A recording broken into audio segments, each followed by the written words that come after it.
Finalmente se prohibirá el principio de publicidad, es cuando todas las audiencias del juez tienen que ser públicas, pues tienen entrada libre. Cualquier persona, periodistas, interesados, fisgones, pueden ir. Lo importante es que se cumplan los requisitos que tiene la audiencia, que no vayan a consumir alimentos. ¿Recuerdas en la audiencia que les hacía la advertencia a la secretaria del juzgado?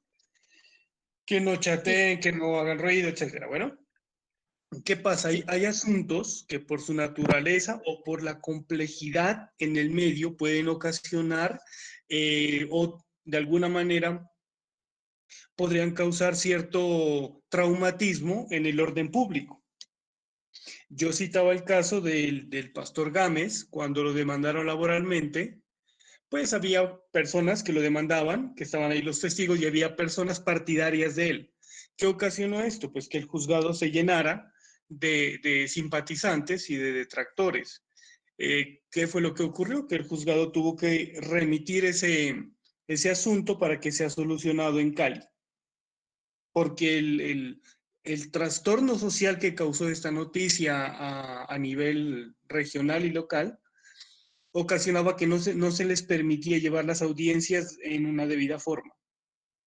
Motivo por el cual en ese momento se prohibió la entrada a personas ajenas al proceso. Entonces, excepcionalmente el juez podrá impedir que se practique el principio de publicidad cuando él considere que esta audiencia que él va a llevar a cabo pone en riesgo el orden público. ¿Ok? A eso es a lo que se refiere la excepción al principio de publicidad. Pero no Vale. tiene nada que ver ni con las excepciones ni con las notificaciones. Listo, gracias, Doc. Bueno, Profe, dígame. profe, qué pena, es que yo estaba ingresando desde las 6:05 y no podía ingresar. Y pues ya logré unirme a la clase, pero ya llamo a lista. ¿Cuál es su nombre? Brigitte Blandón Gutiérrez. Ah, listo. Gracias. Bueno, Doctor, buenas noches. Qué pena, yo también tengo una duda de la clase de ayer. dígame. Lo que pasa es que ayer hablamos de las notificaciones, pero no mencionamos la notificación por aviso. ¿Esa se aplica por analogía con el Código General del Proceso? Espérenme. Ayer estábamos, ¿en qué artículo estábamos? ¿En el 42? ¿No estábamos ya? En el 41 hablamos de notificaciones. Ok, a ver. Me vuelvo un poquito. Listo. Entonces estábamos hablando de las notificaciones, ¿no es cierto? Tú me preguntas la notificación por aviso. Sí, Doc, porque ¿Esa es mencionamos tu la duda? apertura de estados y por Ya. edicto, pero no Bueno, la notificación por aviso. claro que sí. Yo les hago un recuento. Bueno, las notificaciones se realizan personalmente, inicialmente al demandado, ¿no? Si es uno o varios, pues a los que las notificaciones se van a hacer, si son 3 demandados, 3 notificaciones. ¿Qué implica? Que el número de notificaciones está directamente relacionado al número de demandados. Bueno, ¿cuál es la primera notificación? La primera notificación es aquella que le da apertura al proceso. Y cuando hablamos que se le da apertura al proceso, lo que se busca es que el proceso de entrada esté saneado, no vaya a tener inconvenientes a futuro. Entonces, cuando uno manifiesta que se ha dado apertura a una demanda o a un proceso, cualquiera sea el tipo, la notificación es un medio para darle a conocer esa situación jurídica a la que se va a enfrentar ya como tal. Bueno, el código en el artículo 41 nos menciona que la primera notificación que debe agotarse es la notificación personal. ¿Qué implica esta notificación personal? La notificación personal implica que se deba citar a la persona en el domicilio el último domicilio que haya reportado, que se conozca. ¿A quién se le notifica? Entonces se le notifica primeramente al demandado o demandados. Y se le notifica al demandado o demandados, ¿no?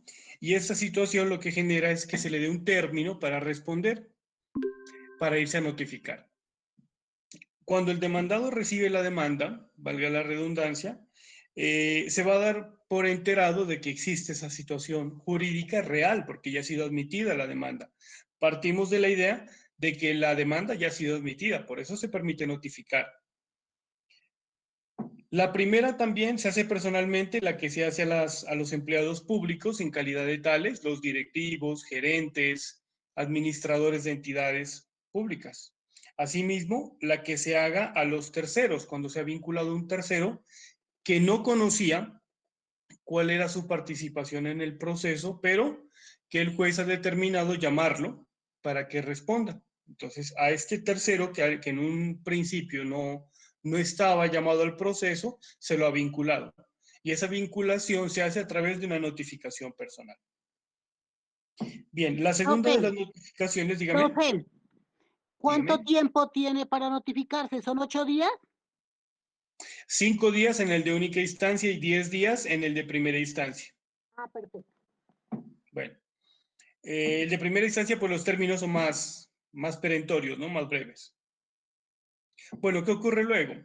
Una vez que se notifique, lo que va a hacer es empezarle a dar legitimidad al proceso, puesto que ya está notificado y puede actuar como parte.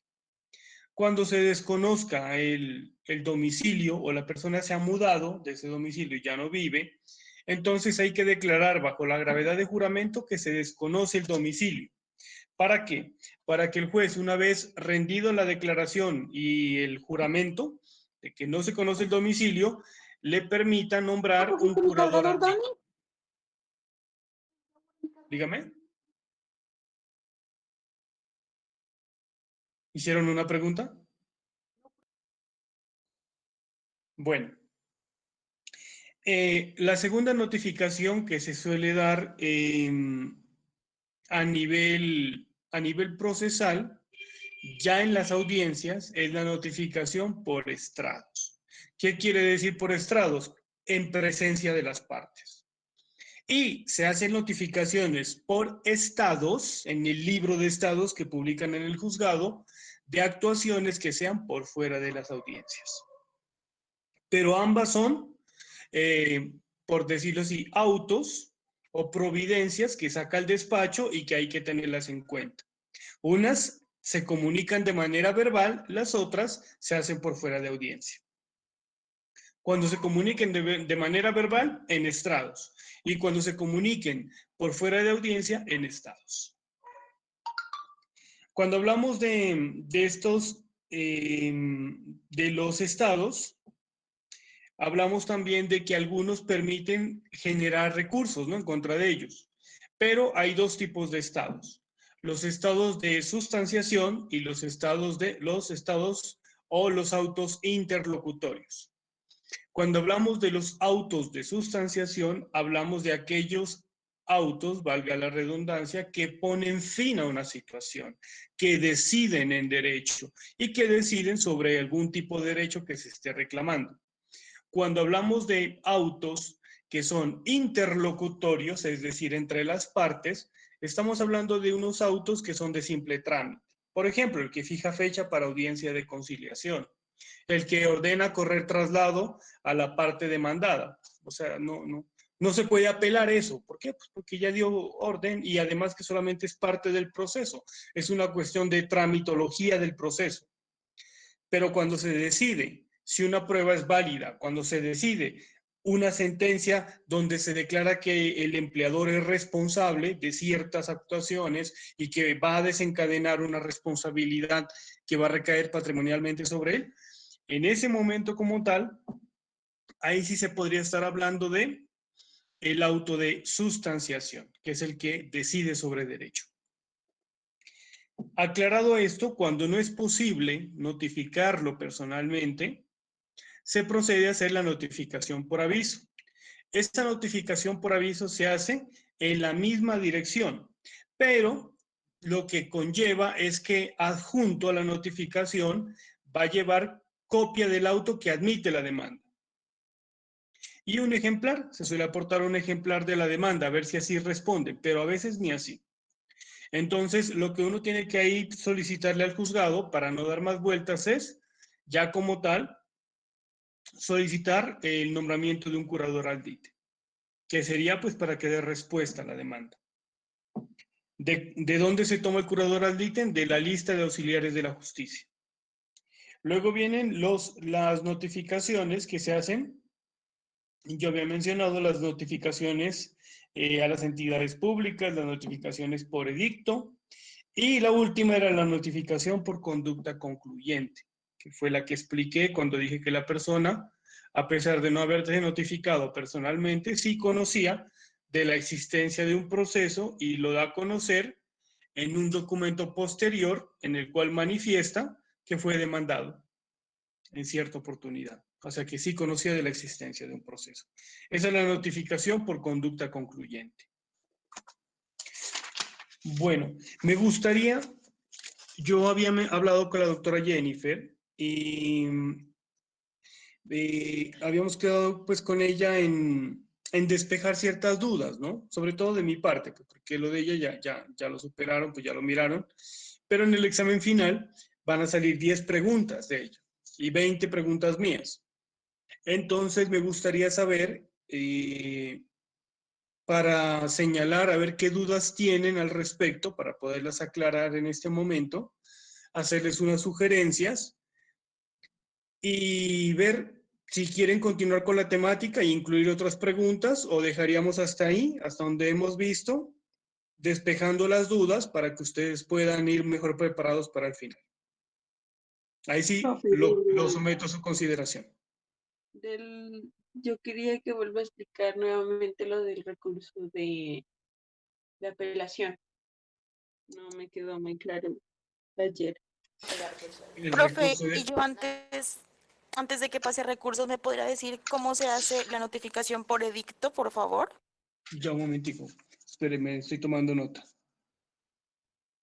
El recurso de apelación, ¿no? ¿Ok? Lucía dice la notificación por edicto. Sería más conveniente que lo explicara. ¿Cuál? Damaso, ¿qué me preguntó? Doctor, le digo que todos los recursos, el de queja fue que explicó. Y No, ese no los hemos visto, pero si los vemos ahorita, tengo que preguntárselos. No, Doc, que el de No, revisión. doctor. ¿Ah? No pidan temas nuevos, no pidan temas nuevos. No, Doc, el de revisión. Porque ese estaba en las diapositivas, pero no lo miramos así como tal el trámite. Sí, claro que sí. Anulación. Bien.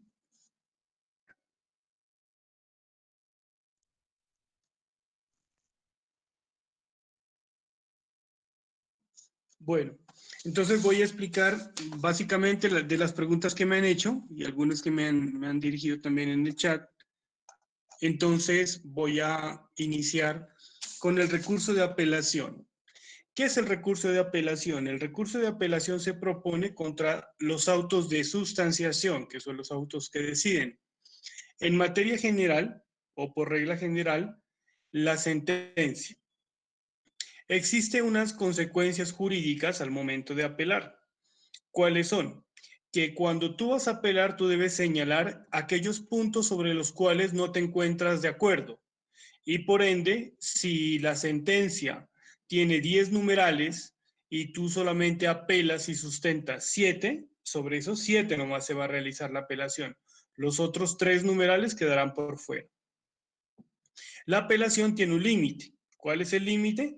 Pues que en el momento en que tú apelas tienes que sustentar de inmediato y si no estás preparada para sustentar vas a verte limitada. Pero hagamos de cuenta que lo hiciste bien, que apelaste los 10 puntos y que la apelación sube al superior jerárquico.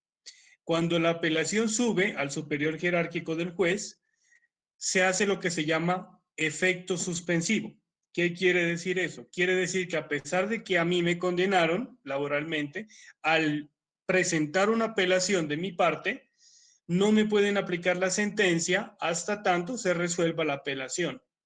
Muchos abogados utilizan la apelación no para discutir más allá del derecho, sino para que no se apliquen medidas cautelares.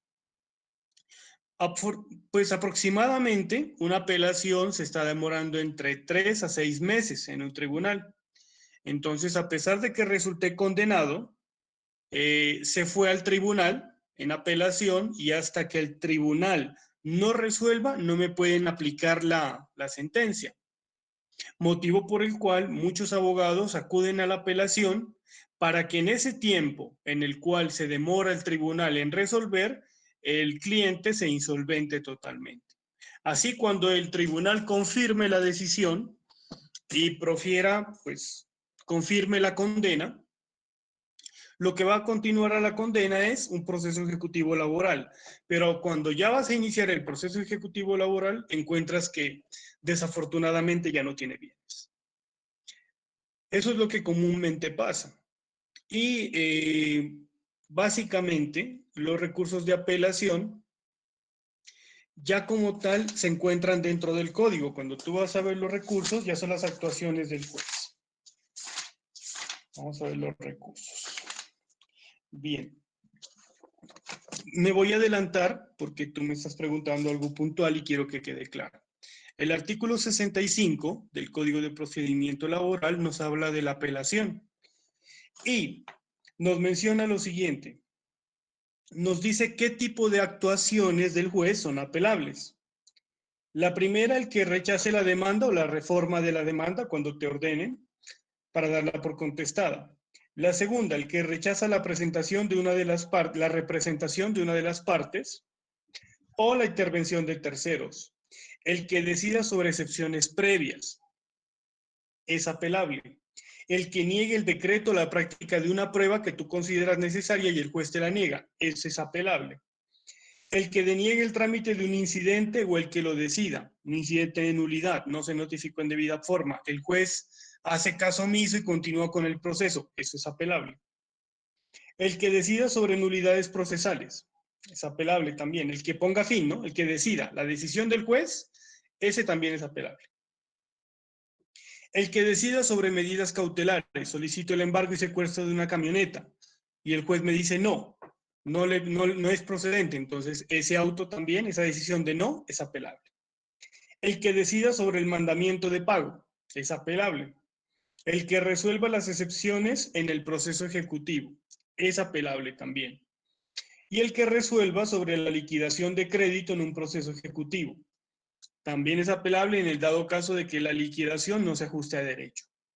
El que resuelva la objeción de la liquidación de las costas respecto a las agencias en derecho, las costas procesales, también es apelable. Y los demás que señale la ley. ¿Cómo se proponen? Oralmente, dentro de audiencia. Eso está en el numeral 2. Entonces, no sé si te quedó claro para no continuar con el procedimiento. No, sí, Doc, está bien. ¿Sí? Bueno. Perdón, Entonces, Doc, una cosa, espera, una cosita. Es que se cortó ahí en esa partecita cuando dijo que cuando entraba en efecto suspensivo. ya. ¿No me escucharon esa parte todos? No, a mí se me cortó, Doc, yo no lo escuché. Ya. Cuando tú apelas una decisión judicial, al subir al superior jerárquico, mientras se resuelve no se puede aplicar, no tiene efectos. Ya está en curso la sentencia, sí, efectivamente fue condenado, pero como no se puede aplicar, acudimos a lo que se denomina el efecto suspensivo, que es que la sentencia se queda en suspenso, esperando que el tribunal o confirme o revoque. Pero mientras tanto no se le podría dar aplicación. Ese es el tiempo que utilizan los abogados a veces, algunos, ¿no? No todos, algunos para insolventar al cliente. Y cuando ya llegue la condena, pues él ya no tiene nada a su nombre. La casa se la pasó a los hijos, tenía una finquita, se la pasó a una nieta y demás. Ahí se quedó sin nada. ¿Sí? ¿Sí estamos? Sí, Bueno. ahora sí ya gracias. Me dice Lucía que cómo se hace la notificación por edicto. Lucía, la notificación por edicto viene después de la notificación por aviso. La notificación por edicto te la autoriza el despacho. Debes agotar esa notificación por edicto para que te nombren curador ad litem. Esa notificación por aviso se debe hacer en un diario de amplia circulación nacional, generalmente en la República. El edicto cuesta cerca a los 140,000 pesos y se debe hacer dentro de los 10 días siguientes a que te autorice el despacho y aportar un ejemplar del periódico del diario en el cual se hizo dicha notificación por edicto. En ese momento ya le has garantizado al juzgado que has agotado todas las vías para notificar al demandado. Pero es que a veces las acreencias pueden ser muy bajitas. Si las acreencias son por 300,000 y 400,000 pesos y vas a gastar 140,000 pesos en el edicto, no se justifica. No se justifica. Realmente, pues no se justifica invertirle más dinero. ¿Ok? Muchos usuarios por eso desisten del caso cuando tienen ya que pagar el edicto. Me pregunta Damaso, me pregunta sobre los recursos, pero me dicen que no los explique porque pues implica que yo los pregunte, ¿no? Pero básicamente yo ayer mencioné el recurso de homologación y el de anulación, que quedó en la hojita que les entregué. ¿Sí recuerdan? El de homologación hace parte, dígame. Ese de homologación y anulación que explicó, Sí. yo lo tenía como dentro de la notificación del edicto, ¿entendí mal? Entendió mal, no tiene nada que ver con el edicto. Ah, Eso era lo que decías, porque explicaba. No, la decisión. Bueno, vamos a hablar del tribunal de arbitramiento. El tribunal de arbitramiento se configura de dos formas. De manera voluntaria, cuando es el sindicato el que voluntariamente decide no ir a huelga, sino someter ese diferido que tiene con el empleador a un tribunal de arbitramiento de manera voluntaria. Lo hace sin generar más conflicto que ese. Cuando se somete a una jurisdicción voluntaria, el tribunal de arbitramiento ya está conformado, ¿cómo se conforma? Con un representante del sindicato, un delegado por parte del empleador y entre los dos deciden el tercero. Bien, ¿qué pasa? Que cuando el tribunal es voluntario, el recurso que procede contra el laudo arbitral es el de anulación. ¿Por qué razón? Porque requiere la solicitud de una de las partes que se considera afectadas. Entonces, si quieren, apunten ahí hojita. Tribunal de arbitramiento voluntario igual recurso de anulación. Tribunal de arbitramiento obligatorio igual recurso de homologación. ¿Existe una diferencia entre ambos? Claro que sí. La primera, ¿cómo se constituye el tribunal de arbitramiento? Esa es la primera. Por un lado es voluntario, por el otro es obligatorio. La segunda, la decisión que se toma en el tribunal de arbitramiento de manera voluntaria requiere, para ser revisada, la solicitud de una de las partes. Sin esa solicitud queda en firme. Y esa solicitud lo que pide es la anulación del tribunal, perdón, la anulación del laudo. Pero por otro lado... ¿Puede repetir esa última parte? No la alcancé a notar. Sí, por favor. Bueno, apunten. Como les digo, hagan dos títulos. Tribunal de arbitramiento voluntario y más abajo, Tribunal de arbitramiento obligatorio. Repito, entonces, Tribunal de arbitramiento voluntario. Este se constituye por las partes de manera, pues, valga la redundancia, voluntaria, en el cual se somete las diferencias que tengan entre el empleador y el sindicato a un tribunal de arbitramiento voluntario. Una vez decidido el asunto, el tribunal de arbitramiento voluntario profiere un laudo arbitral. Si resultare que alguna de las partes no estuviera de acuerdo con ese laudo arbitral, procede un recurso, que se denomina el recurso de anulación. Lo que busca es que el laudo arbitral se deje sin efectos y lo decide el Tribunal Superior de Distrito Judicial del departamento o del domicilio del sindicato.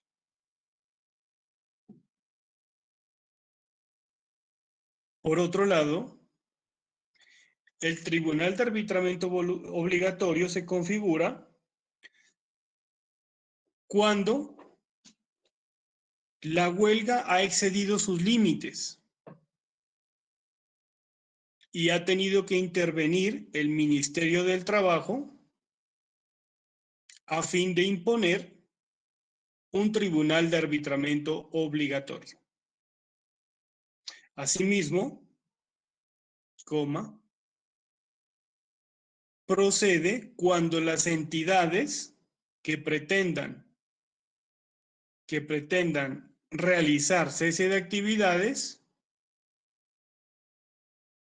no lo puedan hacer o no la puedan realizar debido a una prohibición legal.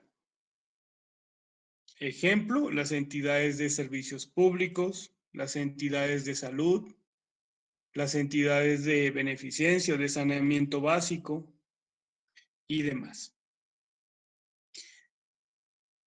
Al tener prohibición directa o prohibición legal de realizar huelga, la única alternativa que tienen es someterse a un tribunal de arbitramiento obligatorio, el cual, una vez esté configurado, va a tomar una decisión de un laudo arbitral. Sin embargo, en esta oportunidad, para validar dicha decisión, el tribunal de arbitramiento obligatorio remite de manera oficiosa el laudo arbitral al Tribunal Superior del Distrito Judicial, Sala Laboral, a fin de que se establezca su validez. Diferencias. Por un lado, el Tribunal de Arbitramiento Obligatorio requiere que una de las partes solicite la revisión. En el Tribunal de Arbitramiento Obligatorio, de manera oficiosa, el mismo tribunal debe remitir. Otra situación que me preguntan, me dicen lo siguiente. Si un trabajador tiene una deuda, ¿perdón? Doc, Termino y me preguntas. Déjame un ratico, termino esta pregunta antes de que se me vaya. Y me preguntas, te doy la palabra. No, es lo mismo, Doc. Sí, ahorita te concedo el uso de la palabra. Tranquila, yo no me voy a ir, te vuelvo a repetir. Me preguntan si a un trabajador se le adeuda 1.500.000. Y dentro de ese 1.500.000, él, al estar en la cruz, donde no hay juez laboral, ¿ante quién se demanda? Entonces quiero aclarar lo siguiente. En la cruz hay juzgados municipales, civiles municipales. Hay juzgados civiles del circuito. Pero resulta que los jueces municipales no tienen competencia para conocer de asuntos laborales. Solamente los jueces de pequeñas causas por la cuantía. Pero como no hay juez en la cruz, tenemos que acudir al juez civil del circuito. Profe, ¿hay jueces promiscuos del circuito? Sí, claro, sí los hay. En algunos municipios los hay. No hay ningún problema con eso. Vuelvo a preguntar entonces, si la demanda es por 1.500.000 y yo estoy en la cruz como trabajador y trabajé para un señor dueño de un taller de carpintería en la cruz, lo quiero demandar, ¿tengo que salir hasta Pasto a buscar un juzgado de pequeñas causas, un juzgado laboral? La respuesta es no. En este caso, no importa la cuantía, es indiferente la cuantía. El que debe conocer es el juez civil del circuito. O si hay juez promiscuo del circuito, el juez promiscuo del circuito. Vuelvo a repetir, porque no hay juez laboral ahí y porque no hay juzgados de pequeñas causas. Jamás ante un juzgado municipal. Dígame su pregunta.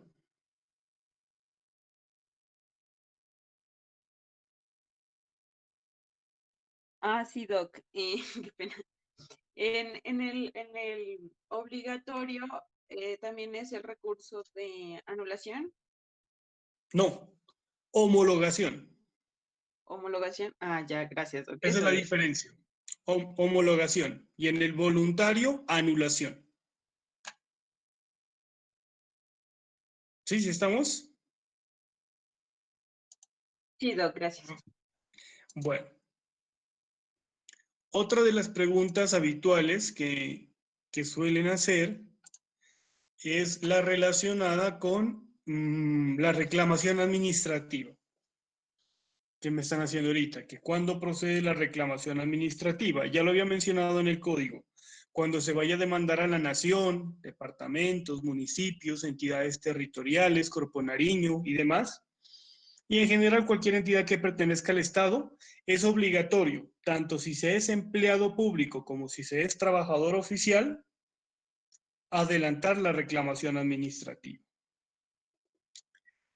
Una de las situaciones también que me preguntaron por el correo es la regla general en competencia territorial. Yo ya había mencionado que la regla general es el último lugar donde se prestaron los servicios. ¿De pronto tiene alguna pregunta relacionada con eso?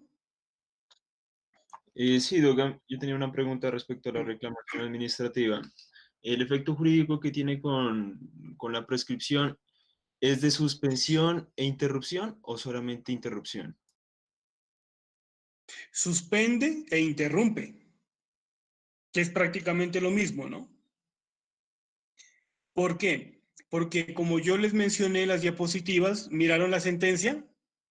Ahí dice que una vez suspendido el término de prescripción, a partir de la notificación de la respuesta de la entidad, ya sea positiva o negativa, se vuelve a contar 3 años. En las diapositivas está la sentencia. Y se la copié porque Lucía me hizo la misma pregunta ayer. Bueno, cuando hablamos de la concentración, es otro de las preguntas que me escribieron hoy. Hoy me escribieron muchas preguntas, pero bueno. La concentración es un principio que lo que busca es realizar el mayor número de actividades en el menor número de audiencias. Por esa razón, en primera instancia solamente son 2 audiencias, pero si usted se pone a ver, hay audiencia de conciliación, saneamiento saneamiento de litigio, decisión de excepciones previas, decreto de pruebas y fijación de fecha para la nueva audiencia. Y en la segunda audiencia hay práctica de pruebas, interrogatorios, contrainterrogatorios, alegatos de conclusión y decisión por parte del juez. Entonces es otra audiencia. Pero lo que se pretende es lo que antes se hacía en 6 meses, hacerlo en 2 días en audiencias concentradas. Eso es lo que se denomina principio de concentración. Y es una disposición legal, ¿no? También me preguntaban que si el Ministerio del Trabajo tiene competencia laboral en materia judicial. No, obviamente que no. Él tiene competencia administrativa en materia laboral que le permite sancionar. Otra de las preguntas que lo de la jurisdicción cuando tiene que ver una entidad de seguridad social, estaban preguntando. ¿No les quedó claro? Bueno, entonces retomo eso. Cuando yo adelanto una reclamación ante una entidad de seguridad social, tengo 2 opciones. O demando donde yo estoy o demando donde hice la reclamación. Lo que pasa es que cuando yo hago una reclamación en cualquier ciudad, altero como tal la competencia territorial, porque el código me permite demandar donde yo resido, en el lugar, o en el lugar donde reclamé. Y entonces ya he alterado la competencia. La recomendación que yo les hacía era reclamar donde ustedes viven y no ponerse a reclamar en alguna ciudad en la cual estén de paseo ¿Y qué tal que la entidad les alegue eso y los obligue a irse hasta esa ciudad, diciéndole al juez que no tiene competencia porque el lugar de reclamación fue en Barranquilla? Y uno para irse hasta Barranquilla a demandar, entonces no es prudente. ¿Qué más se me quedó de las preguntas? Dígame. No, a mí no me quedó muy claro estoy confundida como en los servidores públicos y los oficiales, no sé las diferencias ahí, porque en uno decía que sí no pueden presentar los servidores públicos, por ejemplo, no pueden hacer huelga, ¿no? No. Y los oficiales sí, ¿cuál es la diferencia? No, lo que pasa es que ahí estás haciendo la diferencia entre los trabajadores oficiales y los empleados públicos. Los empleados públicos no pueden presentar huelga porque la asignación presupuestal que tiene la nación para cada cargo ya está dada por ley. Por ejemplo, me dicen un policía gana 2.800.000. ¿Por qué no gana 3 millones? ¿O por qué no gana 3,5 millones? Porque la asignación de los empleados públicos depende de la asignación presupuestal. Y como depende de la asignación presupuestal, esta se decide con una ley. Resulta que ellos no pueden modificar leyes a través de huelgas. Deben hacerlo a través de las leyes, no de las huelgas. Motivo por el cual los trabajadores de la fiscalía, los de la rama judicial, los de la policía y todo, cuando aceptan uno de estos cargos, ya saben la asignación salarial. Diferente es el caso en los trabajadores oficiales, porque los trabajadores oficiales pueden pertenecer a una alcaldía, por ejemplo, o a una entidad, el jardinero de la Universidad de Nariño. Estos trabajadores oficiales tienen otra connotación. Ellos sí pueden solicitar, porque muchas veces los trabajadores oficiales son vinculados de manera temporal. Son vinculados con salarios como el mínimo o millón y demás. Están en un nivel asistencial. Y como están en un nivel asistencial, ellos en esa categoría podrían hacerlo. Más aún, la norma dio un alcance diferente. Ustedes han visto que hay gente que acomoda las carreteras, que andan con unos overoles naranja, con unas palendras, limpiando las carreteras y todo ello. Ellos son trabajadores oficiales de la alcaldía o del INVIAS, o de la Agencia Nacional de Infraestructura. Entonces, ellos como tal son trabajadores oficiales. Ellos sí podrían presentar, pero no lo hacen. Aunque pueden, generalmente no lo hacen. Bueno, ¿qué más nos queda? Mi confusión es porque los dos serían trabajadores del Estado. No, pero no confundamos la definición. Verá, yo entiendo que usted a nivel general dice ambos son trabajadores y ambos trabajan para el Estado. Pero la clasificación de los trabajadores del Estado no es igual para ambos. Por ejemplo, un policía es un empleado público. Un dragoneante del IMPEC es un empleado público, que tiene una carrera administrativa, que está regulada, que tiene grados, que tiene ascenso, que tiene antigüedad, son regímenes especiales. Un trabajador oficial es aquel trabajador de categoría asistencial que labora o que su característica es que se dedica al mantenimiento de las estructuras y edificaciones de la entidad. Por eso les estoy diciendo que los trabajadores del INVIAS hacen parte como trabajadores oficiales, porque la estructura física de la entidad son las carreteras. Asimismo, si ustedes van al acueducto de Huesaco y dicen, él es el fontanero de Huesaco, él es empleado público. No, él es trabajador oficial, porque se dedica al mantenimiento de las instalaciones de la entidad. Y las instalaciones son las tuberías, que recorren todo el municipio y a nivel, pues ya como tal, las conexiones que se hacen a las viviendas. Él va desde el tubo madre hasta las conexiones que se hacen en cada una de las matrículas. Entonces, hay que diferenciar qué es el trabajador oficial y qué es el empleado público. El empleado público entra en un nivel profesional, entra en un cargo de carrera, se llama carrera administrativa, entra por concurso. Generalmente el que ayuda en el fontanero no entra por concurso, entra por asignación del alcalde. Asimismo, el señor que va a, qué sé yo, a cortar los árboles de la alcaldía, el jardinero de la Universidad de Nariño, ellos no entran por concurso, entran por contrato laboral. Esa es la diferencia que hay entre los dos. Pero pues igual, yo no les voy a preguntar algo así como tan puntual, tan de conocimiento administrativo laboral. ¿Listo? Profe, yo tengo una pregunta de colectivo. Dígame. Cuando ya el sindicato es creado y van a informarle al empleador y al inspector y no hay inspector y se le debe informar al alcalde, usted nos había dicho que pasaban las 24, que tenían que enviar la comunicación al inspector del trabajo dentro de las 24 horas, ¿no? ¿Qué pasa si el alcalde, qué sanción hay para el alcalde si él no lo envía? Yo creo que usted nos contó el ejemplo, pero la verdad no me acuerdo. Investigación disciplinaria por omisión de las funciones. Eso le podría dar inclusive destitución, porque su actuar estaría atentando contra el derecho fundamental a la sindicación. Entonces, aparte de la tutela, aparte de las situaciones como tal, no va a generar que el registro del sindicato se afecte. Eso no va a pasar. Porque como la norma permite, la norma empieza a contar a partir de la radicación ante el alcalde. Pero si el alcalde quiere ayudar a alguna empresa para que no se conforme y se hace el de la vista gorda o se olvidó, pues él sí tiene una responsabilidad disciplinaria altísima.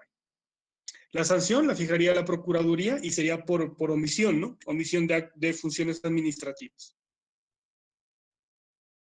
Pero tampoco le voy a preguntar, Profe. cuáles son las sanciones administrativas del alcalde. Dígame. Profe, Profe, y otra que es que recuerdo así levemente que salió en el examen era que se hacía el registro, pero se hacía como con el nombre de Sintrafarc. Sí, claro. Pero se hacía el registro, ¿sí me entiende? Claro. O sea, ¿qué pasaba con el sindicato? O sea, simplemente se creaba y no tenía ningún... Claro, nada, se porque crea. el error fue del Claro. ministerio. Se crea, claro. Es que el sindicato obra de buena fe. No lo hacía con el ánimo de hacer alguna apología al delito o a los grupos armados. Lo hacía porque de las siglas, el Sindicato de Trabajadores de Florida Blanca, sí, y salía que al juntar las siglas salía Sintrafarc. Pero no era porque ellos fueran de las FARC, sino simplemente porque lo daba la combinación de las sílabas. Bueno, para el sindicato no hay ninguna sanción, porque igual el sindicato tuvo el tiempo, el inspector, de analizar, ¿no? Analizar la documentación, el nombre y demás, y debió haber hecho las observaciones. Pero como el silencio administrativo positivo favorece al administrado, en este caso el favorecimiento sería que el registro ya quede en firme, aunque quede con un nombre terrible. ¿Listo? Entonces no hay consecuencias negativas para el sindicato, ninguna. Para el funcionario, claro, disciplinarias, ¿no? Bueno, otra pregunta que me hacían era lo del factor de los factores, que cuáles eran los factores de la competencia. Yo les había dicho que era el objetivo, el subjetivo, el territorial, el funcional y el factor de conexión.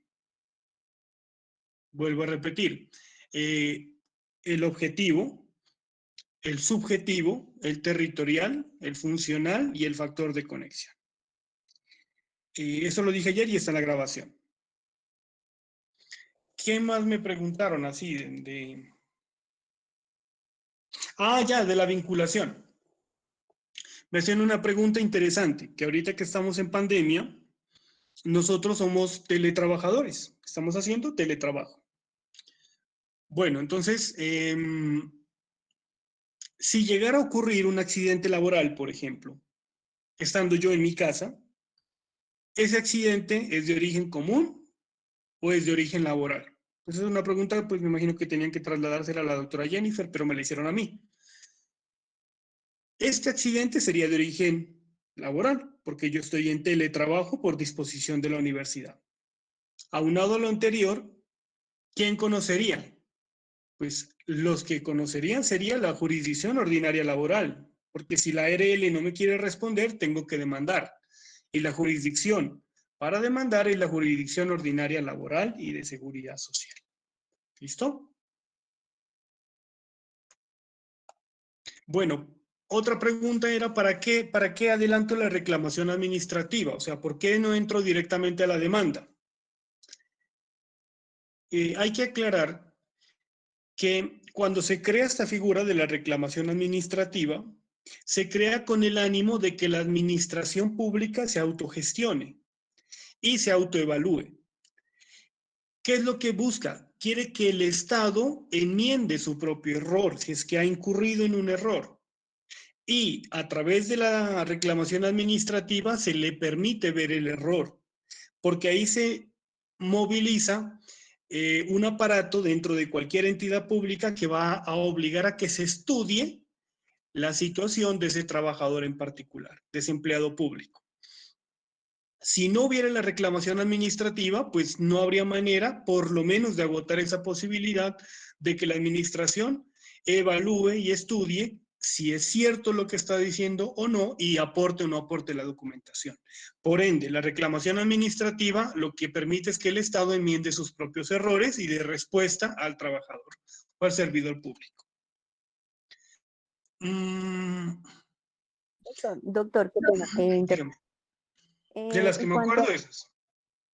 En cuanto a la pregunta que decía acerca del teletrabajo, me queda una inquietud. O sea, el accidente laboral en ese caso tiene que ser, digamos, frente a esa realización de ese teletrabajo, o sea, frente al computador, digámoslo así, porque escuchaba yo un caso, no sé si fue en las noticias, en el que un personaje que estaba haciendo teletrabajo se paró a prepararse un café y en el proceso del café se quemó.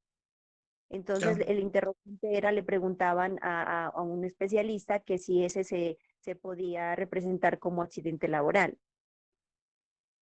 Ya, la definición de accidente laboral dice que es toda actividad que se desarrolle o que ocasione una lesión, una pérdida temporal o permanente en la capacidad laboral y que ésta se deriva de un siniestro. Este siniestro como tal, el siniestro en el entendido un hecho lamentable que sucede en una actividad laboral. Para definir ambas cosas, hay que estipular primero cuáles son las funciones del teletrabajo. Si yo estoy aquí en mi escritorio, lo correcto sería que la ARL verifique qué modificaciones puedo hacer, si estoy en una buena posición, si la luz está bien, si el escritorio también, darme unas recomendaciones, eso no lo hace. ¿Por qué no lo hacen? Pues porque realmente sería pues demasiado dispendioso. Es una cuestión de que no quieren contratar personas para que den las capacitaciones. Como tú lo planteas, el caso, como tú me lo cuentas, yo veo que no hay una función laboral en lo que él hizo. Pero podría decirte que, por ejemplo, un corrientazo que le pueda dar a un computador, hincharse la mano con un clic, con una cosedora, casi lo que pudiera ocurrir en una oficina. Pero si, por ejemplo, la persona va al baño y se resbala porque el baño estaba, apenas había salido la esposa y había gotas de agua, se resbala y se golpea, yo creo que es más de un accidente de origen común que profesional. Porque toda la casa no se convierte en la oficina, solamente un espacio pequeño. Y ese espacio pequeño tiene que tener unas condiciones que la ley lo exige. Si él no está cumpliendo esas condiciones, también habría de alguna manera una violación, ¿no? Como tal, una exposición casi que sin querer, pero se entendería que es algo premeditado. Doc. Sí. Por ejemplo, tenía una jarra de agua y tenía más de 25 cables de extensión aquí al lado. Y pues se me regó la jarra de agua cuando moví el codo y me dio un corrientazo. Pero quien violó los reglamentos fui yo, no la ARL. La ARL ya me había recomendado que amarrara todas las extensiones y alejara los tomas de fuentes de agua. Dígame. Doc, le iba a preguntar respecto Pero eso no lo voy a preguntar, ¿no? Tampoco. Le iba a preguntar respecto a la reclamación administrativa. Dos preguntitas. Dígame. La primera es que si esta se convierte en sí en requisito de procedibilidad. Y la segunda es que qué pasa con la prescripción. O sea, la prescripción ahí se suspenderían los términos de, cuando se interpone la reclamación administrativa. Ya.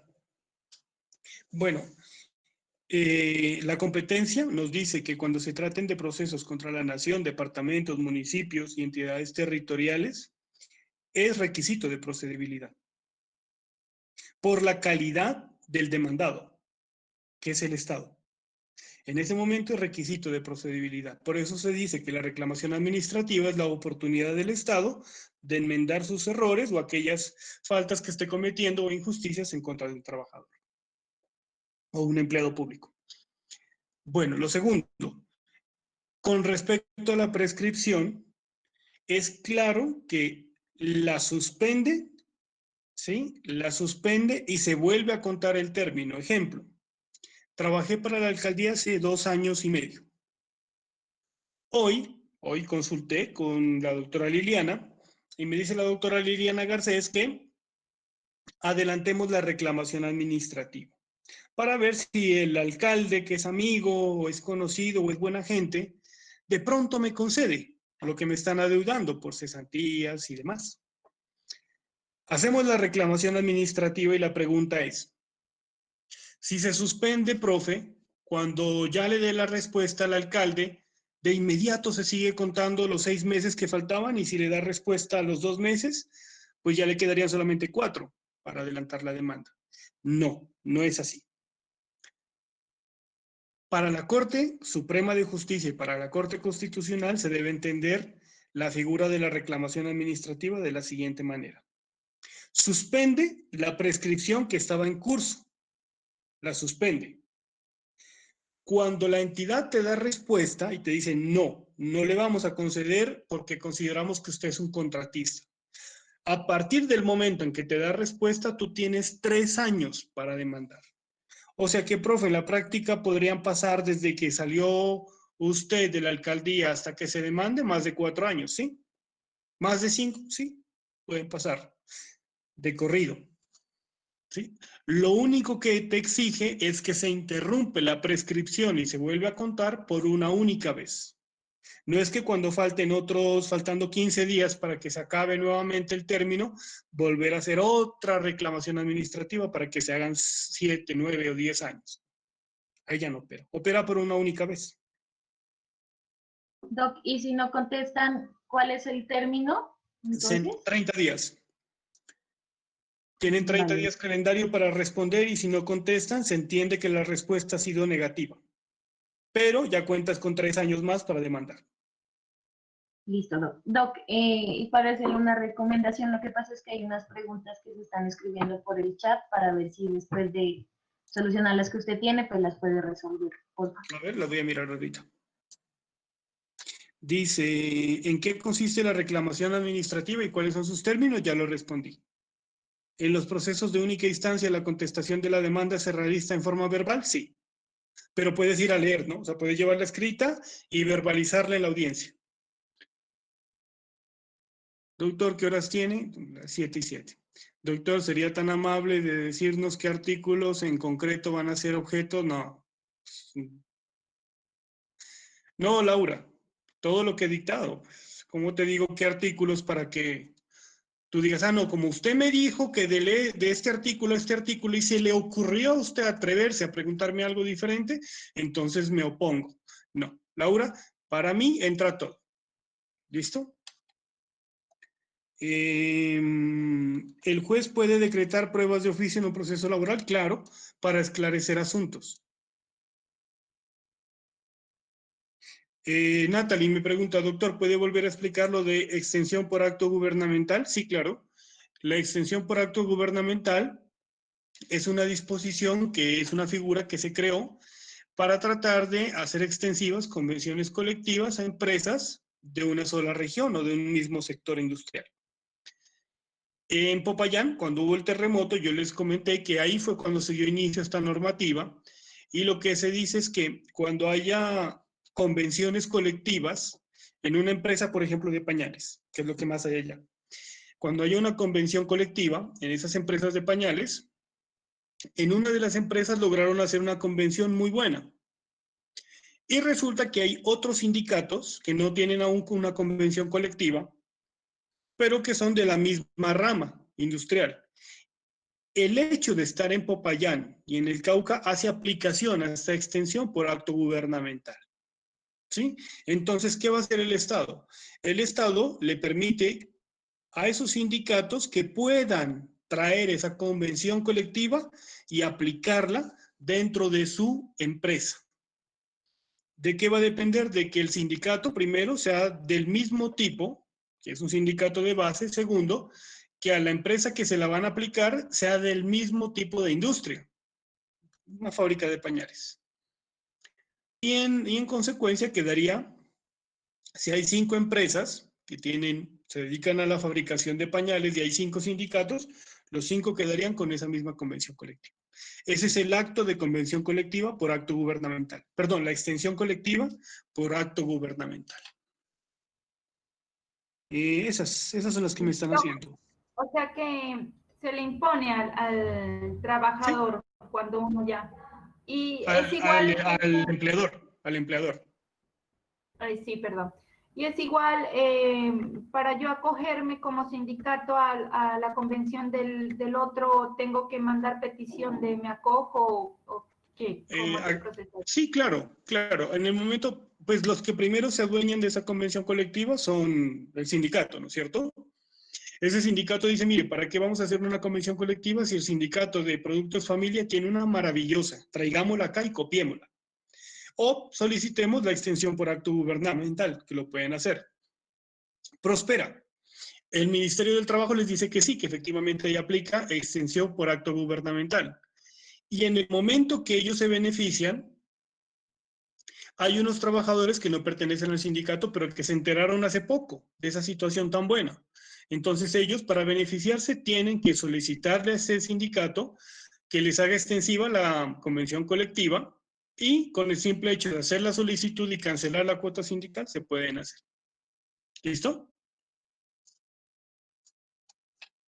Y a ver. Ya respondí la mayoría. No me han hecho más. Creo que ahí están la mayoría de las preguntas. Profe, Dígame. usted háganos una pregunta para mirar a ver más o menos si estamos en la onda. ¿En la onda, Tolima? Señor. ¿Quién me pregunta? A ver. Quiero saber Jenny quién Álvarez. es. Jenny. ¿Jenny Álvarez de la alcaldía? ¿Lady Bueno, Pasto? Jenny Álvarez. Sí, háganos una pregunta. Es que estoy asustada, estoy nerviosa, o sea, es mucha cosa. Ubíqueme, Ya. por favor. Yo les puedo hacer una pregunta, a ver. Una pregunta sencilla. Jenny Álvarez hace parte, es subgerente de la empresa de gas, Gas Colombia, la cual tiene un sindicato de 700 trabajadores. Anteriormente, Jenny había iniciado su labor como recepcionista, luego fue ascendiendo, luego se hizo supernumeraria, estudió contaduría pública y se convirtió en revisora, luego revisora fiscal, luego directora del departamento de contabilidad, y nunca se desligó del sindicato. Siempre estuvo participando activamente, hizo unos muy buenos aportes, ayudó en la elaboración, redacción y demás. Muchas personas la quieren a ella. Resulta que Jenny la han ascendido en el momento a ser subgerente de la empresa Gas Colombia. Y simultáneamente, antes de conocer esto, estaba postulándose para ser directiva sindical. Ambas situaciones surgieron al tiempo. En este momento, desde el punto de vista sindical, ¿Jenny puede hacer parte de las directivas sindicales, sí o no? ¿Y por qué? No. No puede. No puede. No, porque es directiva. No puede estar, no puede una directiva ser, ya me enredé, porque una directiva de la empresa no puede ser directiva del sindicato. por esa Porque hay confianza que se conflicto le de... tiene. Hay conflicto de intereses, Doc. Eso, exactamente. Ya tienen 5. Están cuchillos, ya tienen 5 para mí. Gracias, Doc. Uy, qué bien, necesitaba solamente un 4. Un 4 y listo. Bueno, Eso una pregunta más compleja. Están en Santander de Quilichao ustedes, trabajando. A mí me encanta ese municipio, les recomiendo que lo vayan a conocer.